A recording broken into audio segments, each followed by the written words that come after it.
was fortunate for Mary Carter that she was home on that certain spring evening a few weeks after she celebrated her 21st birthday. Otherwise, she might have missed that eagerly awaited first opportunity to vote. What happened was that Mr. Calhoun came to call. Mr. Calhoun was leader of his political party in the precinct, or section of the town, where Mary lived. He had come to urge Mary's parents to vote in the primary election next month. Mary's parents weren't home, but she was curious about an election next month. She thought it was not till November. Mr. Calhoun explained that the general election would be held in November, but that first came the primary election. Mary had not yet registered as a voter, so Mr. Calhoun urged her to do so right away because it was her duty as a citizen to vote in the primary and in all elections. The next morning, Mary went to the registration place.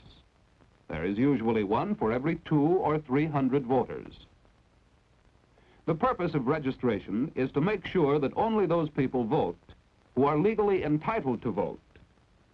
So Mary had to prove that she was a citizen of the United States and over the age of 21. Her evidence of this was her birth certificate. She had to meet other voting requirements, too. She had to be a legal resident of her state. In some states, she would have to show that she could read and write, and in others that she had paid a poll tax. Then she was called upon to swear to the truth of her statements.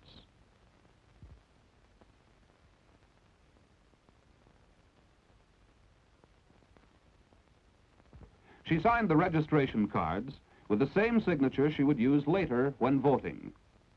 Other states use a registration book for this purpose. Mary had now completed her registration. She was entitled to vote in the coming primary election to choose the candidates who would run later in the general election.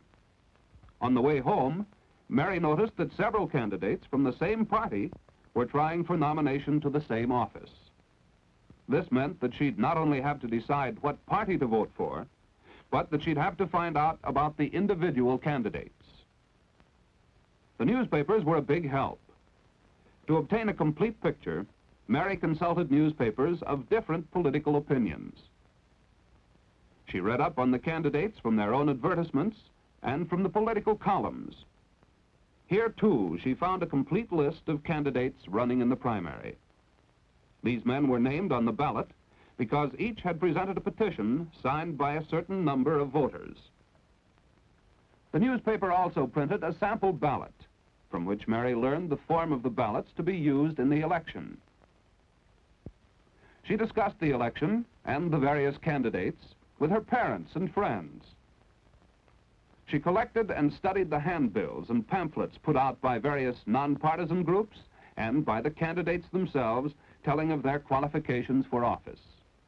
Deciding how to vote was a serious problem, so Mary made up a checklist. Facts to know about each candidate. What is his experience? What are his views on important issues? What about his character? How effectively can he represent the issues for which he stands? If he has held office before, did he do a good job? On this basis, Mary considered each candidate and selected the men and the party that she would support in the primary election. Primary day was an exciting day for Mary. Near the voting place, but not within 100 feet, party workers were passing out sample ballots and handbills, urging her to vote for their candidates. Mary voted at the same place she had registered.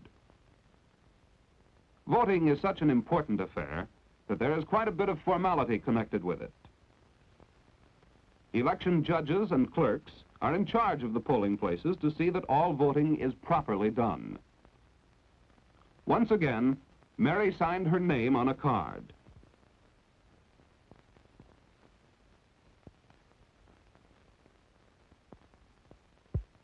This card was checked against the registration records to be sure she was qualified to vote.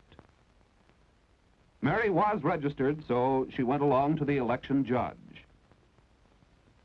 The judge gave her 2 ballots, one for each political party that was electing nominees. In some states, she would be given only the ballot of the party she was supporting. But in this open primary, she was given both of them to make her choice of party and individual candidates in the privacy of the voting booth. Meanwhile, party watchers are observing the election to report any irregularities. Policemen watch for any violations of the election laws.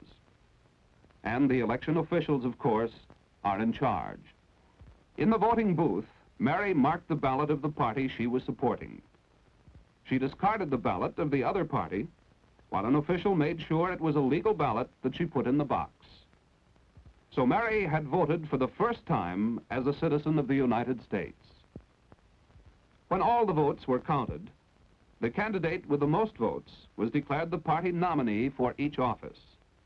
In most states, a plurality is sufficient for nomination. Now, the nominees put on intensive campaigns to win votes in the forthcoming general election. Again, the matter of selecting the best man for each office was of vital concern to Mary. Although in the primary she had declared herself for one party, she was not bound to vote for its candidate in the general election.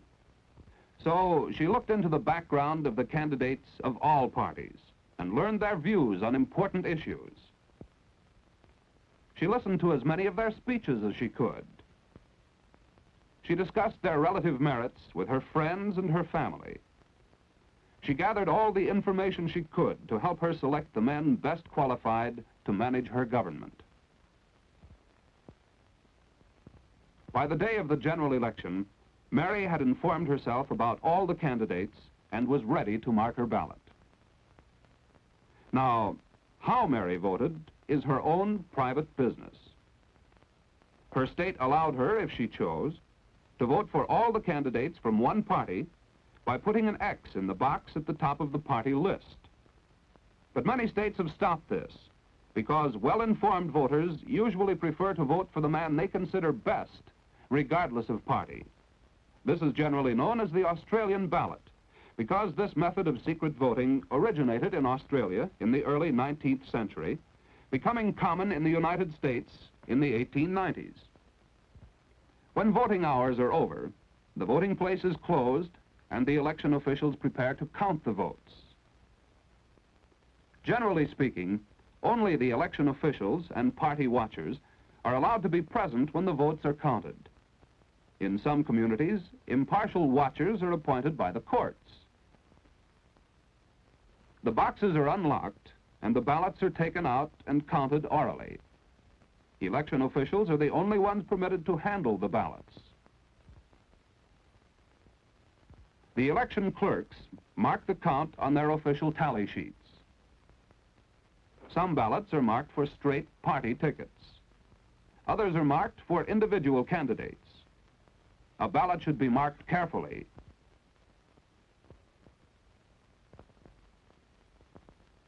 For example, if one is marked both ways, it may be discarded in many states.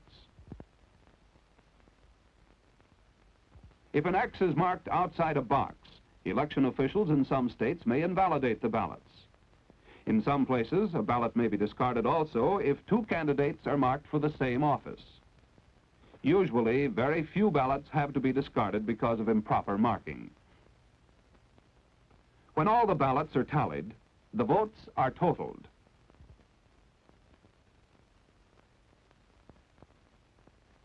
Then, the ballots are put back in the boxes, locked and sealed, and sent to a place of safekeeping where they'll be kept until it is certain that there is no question about the legality of the election. The tally sheets are sent to the city or county election headquarters. There they are added to the returns from all the other local polling places. These figures are then sent to state election officials who make the final count and declare the candidates with the highest number of votes winners in the election. On the morning after the election, Mary was eager to learn the outcome. She was glad and proud to learn that most of the candidates she had supported won. She was also proud to have fulfilled her first obligation as a citizen.